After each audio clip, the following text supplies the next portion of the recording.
Assalomu alaykum aziz Diydor kanalining muxlislari, aziz obunachilar. Mana biz hozir mana shunday kuz faslida o'tiribmiz-da.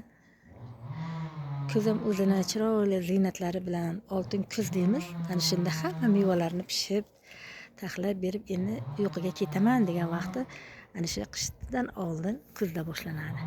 Mana endi kuzda biz mana endi xurmalarga qarang, mana xurmalarni endi hozir uzadigan vaqti bo'ldi. Biz bu xurmalarni uzyapmiz, uzib olyapmiz bu xurmalarni. Xudo yetkazsa, bularni bola chaqa bilan bemalol tanovul qiladi bolalar. Mana xurmalar katta chiroyli xurmalar o'zini hosilini ko'rsatdi. Ozroq joyini uzib bo'lgan edim, endi ozroq joydan bir shingil ko'rsatib o'tay dedim. Qarang, barglarini to'kib bo'ldi. Tanasini endi quruqlab bo'ldi. Bundan tashqari mana taglariga xazon tushyapti. Mana shu xazonlarni har doim aytganimdek, mana og'daryapmiz, yerlarni og'darib, taxlab. Bizlar yana mineral o'g'it bizga unchalik shart bo'lmaydi. Mana shu xazonlar o'ziga o'g'it bo'ladi. Endi ana shu olmalarni oldin ko'rsatganman. Mana shu olmalar tagini chiroylikkina qilib og'daramizda. Ana shu olmalarni tagini og'daramizda. Mineral o'g'it hamda mahalliy o'g'itlardan berib boramiz. Olmalarda mana keyin hosilni ko'rasiz. Mana olmalar o'z barglarini to'kib tayyor bo'ldi.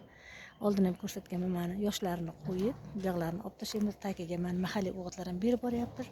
Keyin bemalol bular olmalardan olaveramiz. Buyog'ini mana ag'darib taxlab kelyapmiz. Omonlik tilayman, hammalarga sog'lik tilayman. Chiroyli mana shunday mevalarga yetkazib yurishdi. Qish faslidan yana uyg'onib bahor fasliga yetishdi. Xudo nasib qilsin, biz mana kuzda o'tkazamiz. Kuzdan hademay qish keladi. Qishdan keyin yana bahor. Qarang, oyma kunimiz o'taveradi, lekin bizga mana shunday mevalar mana o'zini changi bo'lgan bilan yuvib tozalab yeyishga harakat qiladi hammamiz. Mana bularda ham katta bizga foydasi bor. Ana shunday xurmalarni uzib, hozir yig'ishtirib olyapmiz azizlar. Mana xurmalarimizni tashlayapmiz. Xudo yetkazsa, nasib bo'lsa, ularni qish kuniga navralar bilan, bola chaqa bilan yeb, yangi yillarni o'tkazib, bahorlarda yana pishiqchilik vaqtiga yetib olamiz.